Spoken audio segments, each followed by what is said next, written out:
From the aircraft to here took me only 5 minutes.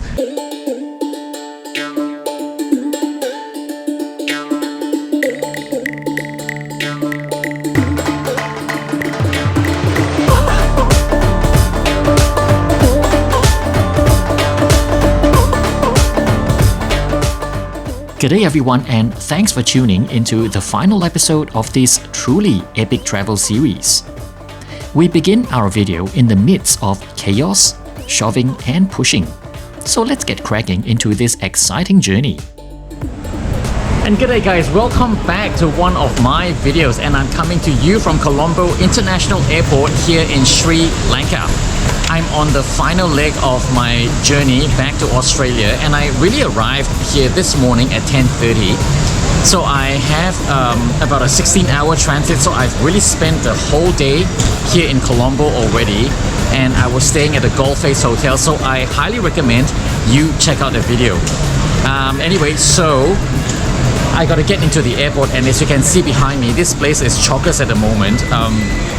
This evening time, at this time it's about 9:30 p.m. This is peak hour for Colombo International Airport, so a lot of people are leaving at this time on flights departing. So let's quickly get in there and head to the lounge because I'm already checked in. I have my boarding passes in hand and I'm ready to get this journey started. So let's do this.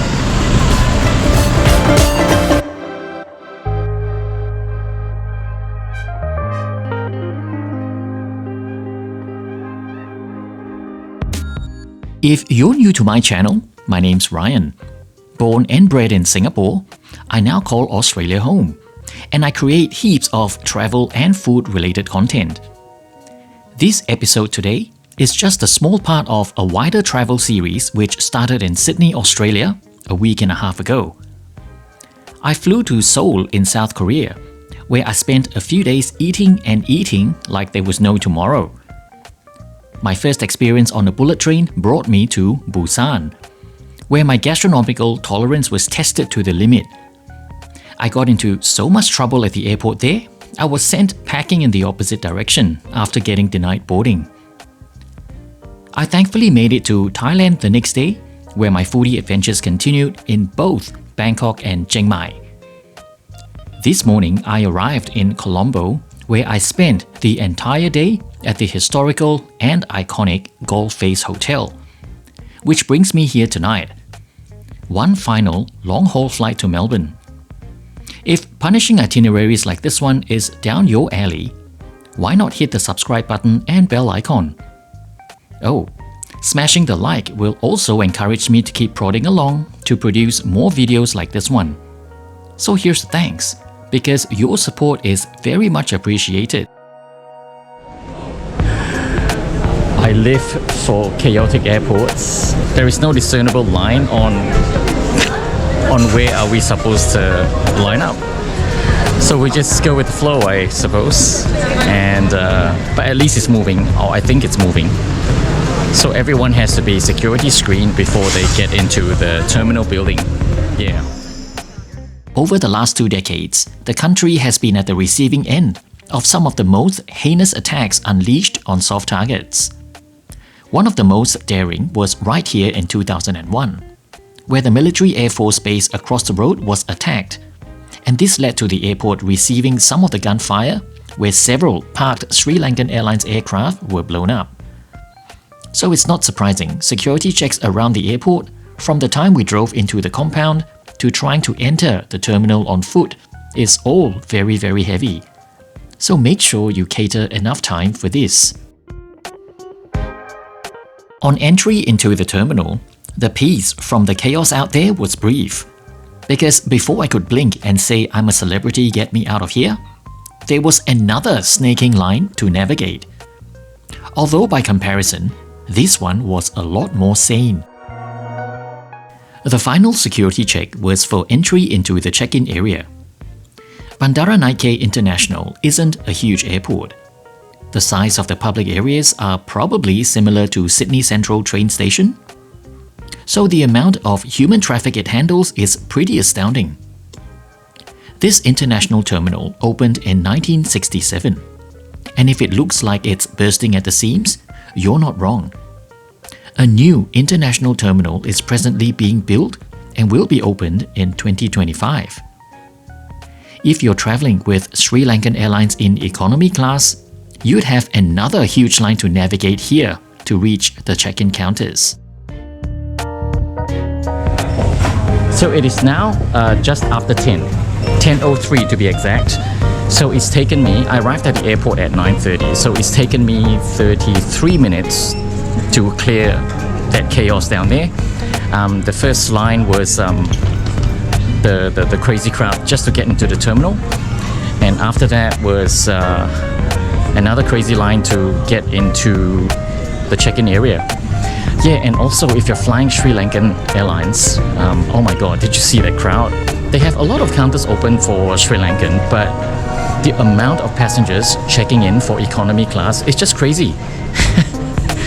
But I mean, this is understandable because Sri Lankan Airlines is the largest airline flying out of Colombo.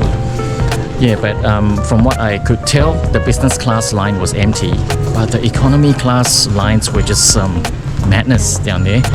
Yeah, so this is just something you have to take note if you're flying out of Colombo and flying Sri Lankan Airlines. Cater enough time to get to your flight, okay? Next stop will be the lounge. Let's do this. Business class passengers are directed to the Serendip Lounge. Although there is another lounge which is more private than this for other high-tiered flyers from the airline and other One World Alliance partners, we'll make do with this for tonight. For a home-based lounge, it was extremely tiny and very cramped. So I'm glad I did not spend my 16-hour transit here and chose to go into Colombo instead. But really, I wasn't here to appreciate how small the space is. I'm really here to eat because I've heard nothing but how great the food is here. So I'm totally ignoring the bland-looking salads, cream pastas and sandwiches, and with my eagle eyes, zone in on the extremely enticing curries. Let's just say, they didn't hold back on the spices, and after 2 rounds of the buffet, I was one happy little camper.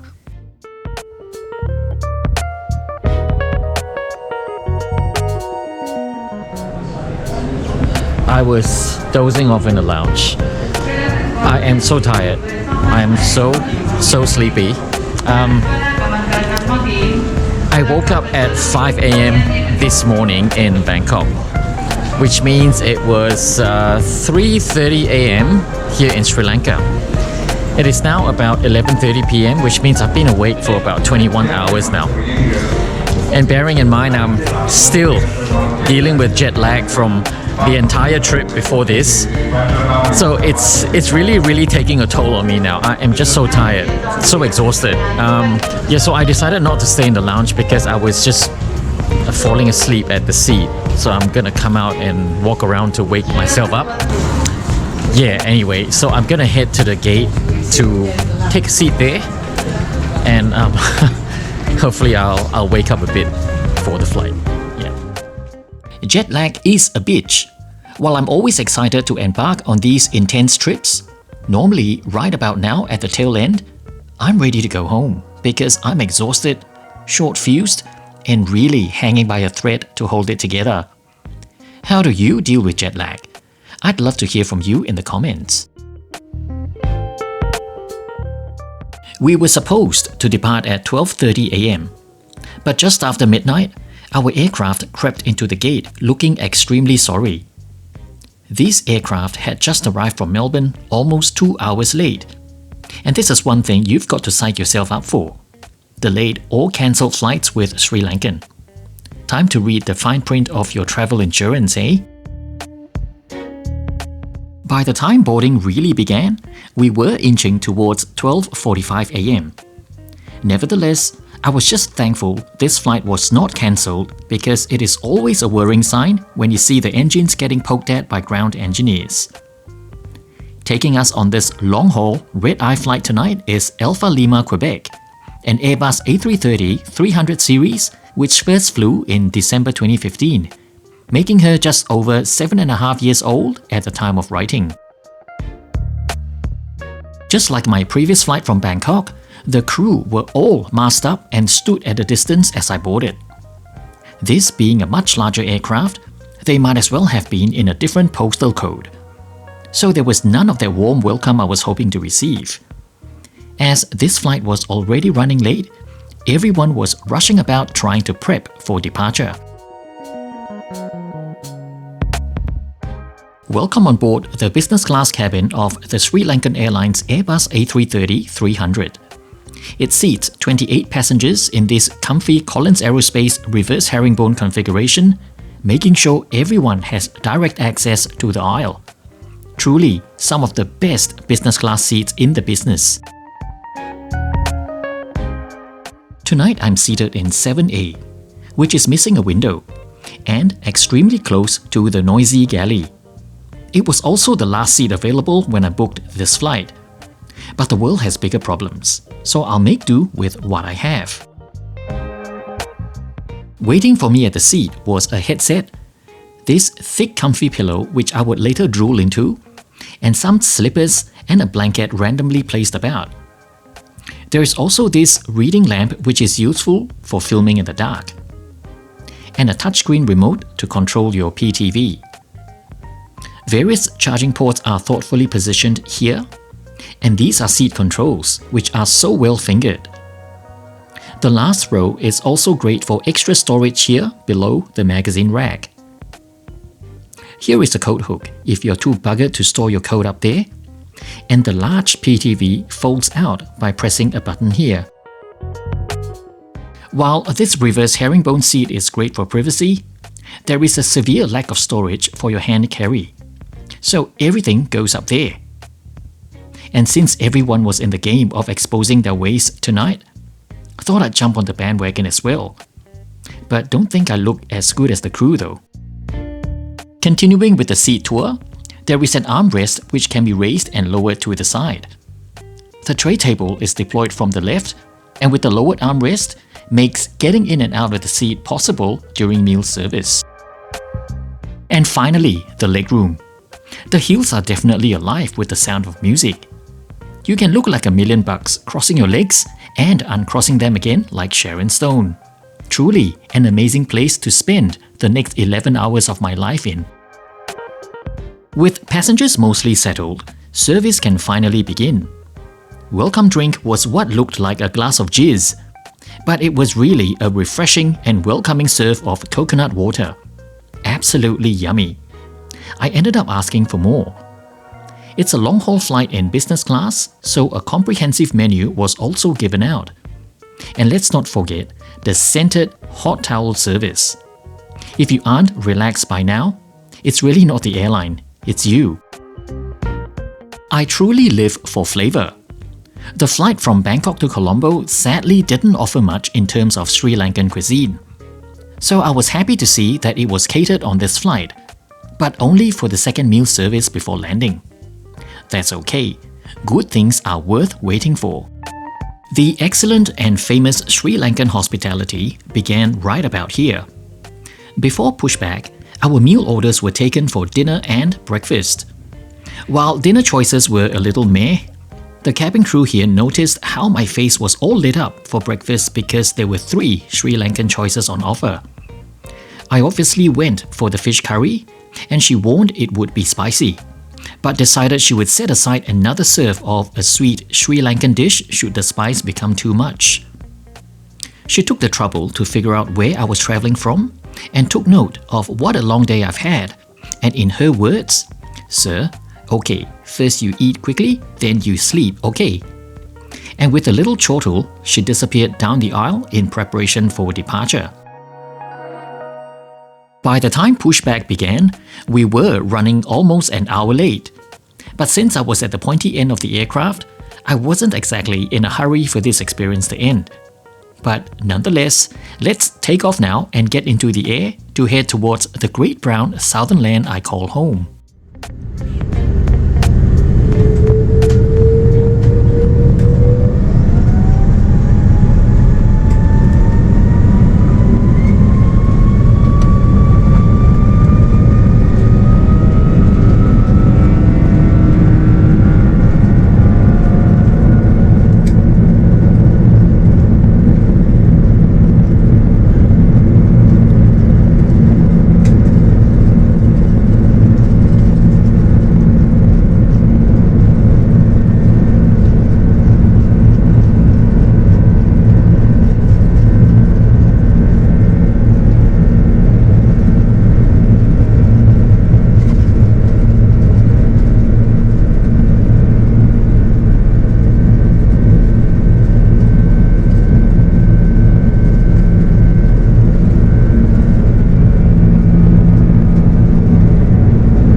Our takeoff from runway 04 saw us get airborne into utter complete darkness.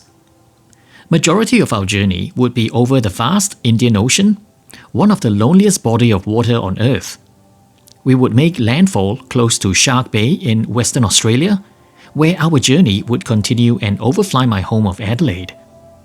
Afterwards, we would very shortly land into Melbourne Tullamarine Airport from the north, clocking a total distance of roughly 8,400 kilometers and a flight time just shy of 10 hours.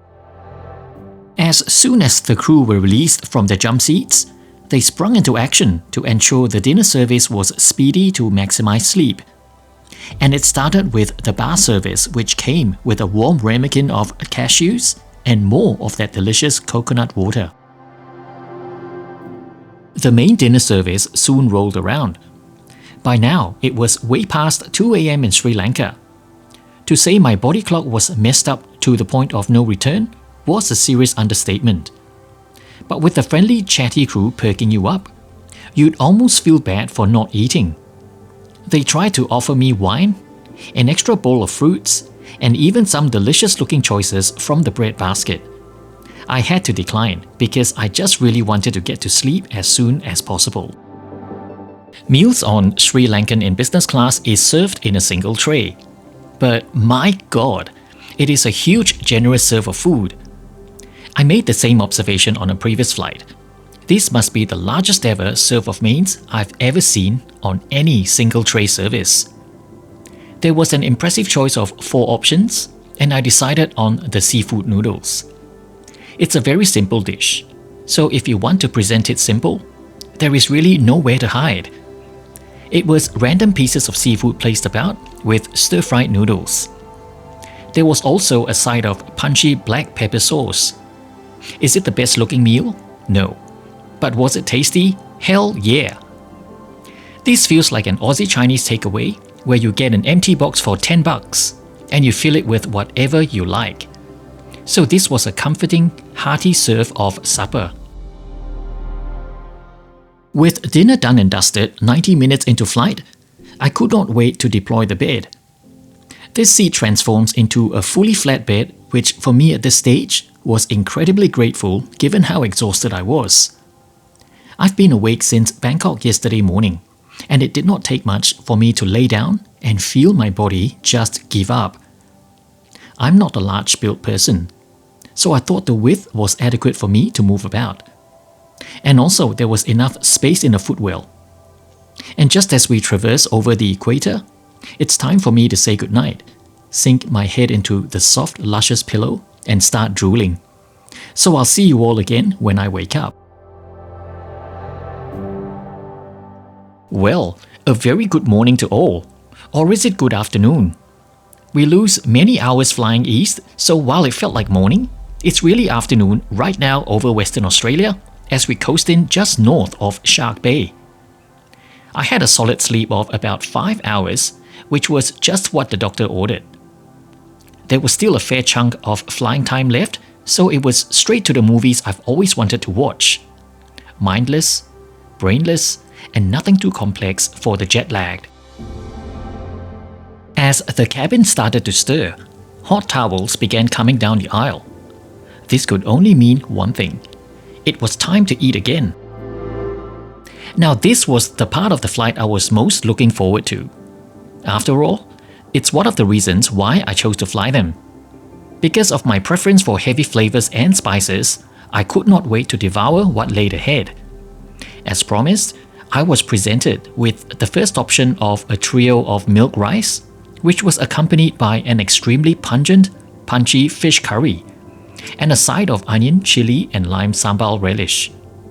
All this while, the crew kept assuring me to hit the call bell if it was too spicy for my palate.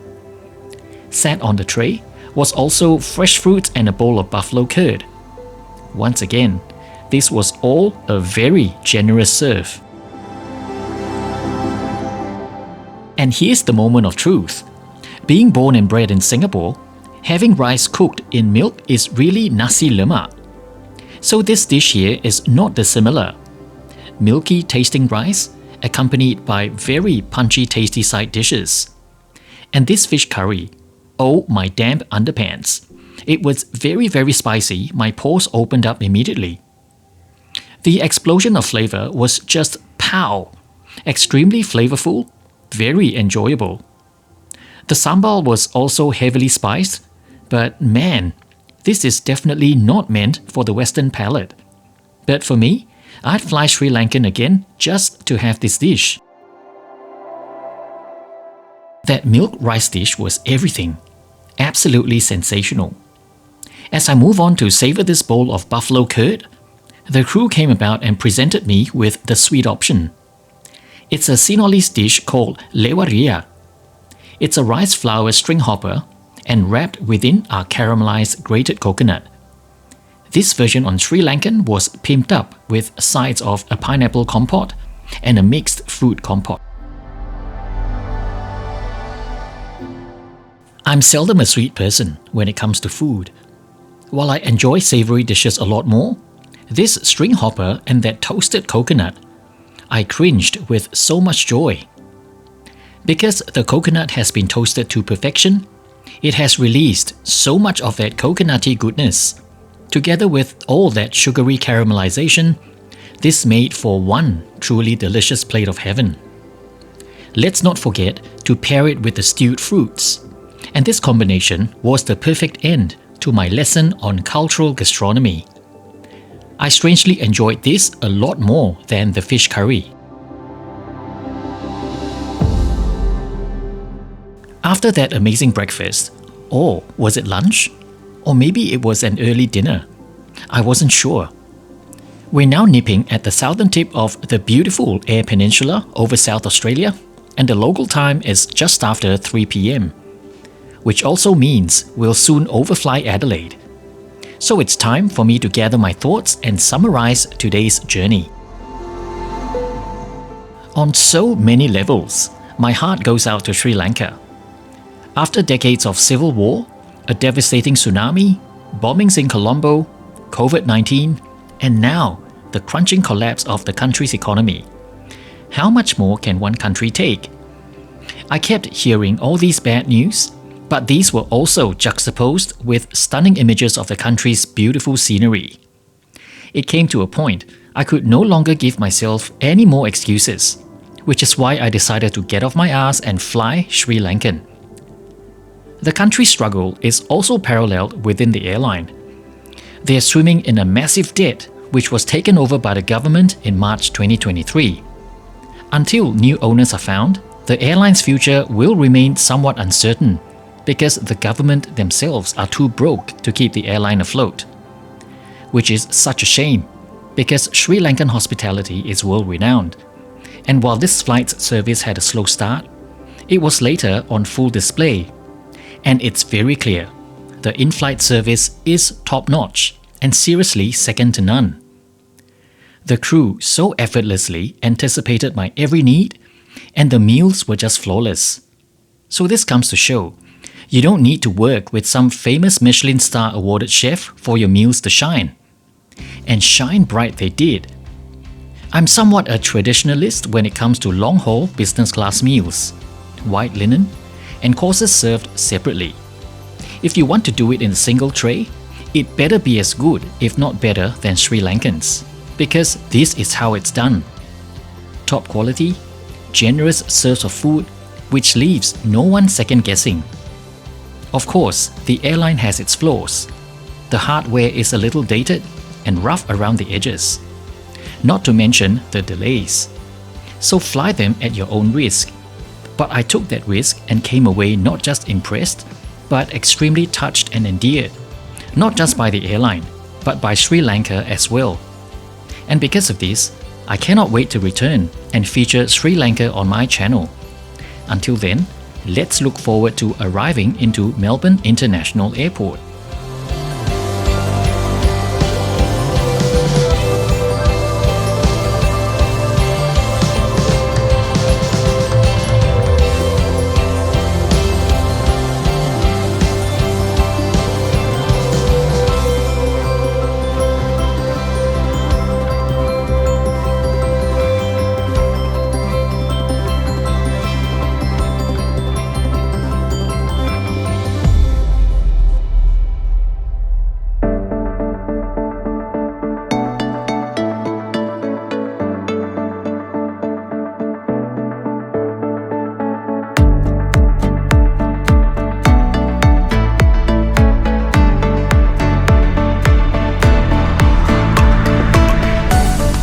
Well, today this is perfect.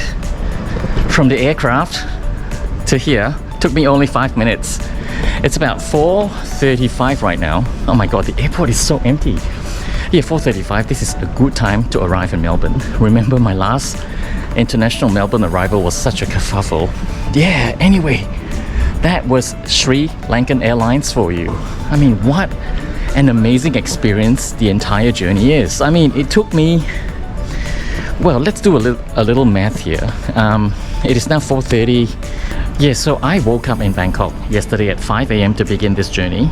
Flew to Colombo, had a day stop there before making the trip back here to Melbourne. So I didn't sleep at all. So this entire journey has taken me roughly about 31 and a half hours to get to where I am standing right here, right now, talking to you. I mean, am I exhausted? Yes. Was it worth it? I think so, because I got to clock a new country, a new airline, tried fantastic food, had awesome experiences. I mean, I wouldn't trade this for anything else. Yeah, anyway, I've chucked details of my Instagram on your screen right now. So hit me up there, chuck me a follow, so you'll know what am I up to in real time. And of course, more importantly, don't forget to subscribe and hit the bell notification icon so you know every time when I embark on another crazy epic trip like this. Okay, in the meantime, take care all of you, and I will see you for my next video. Bye.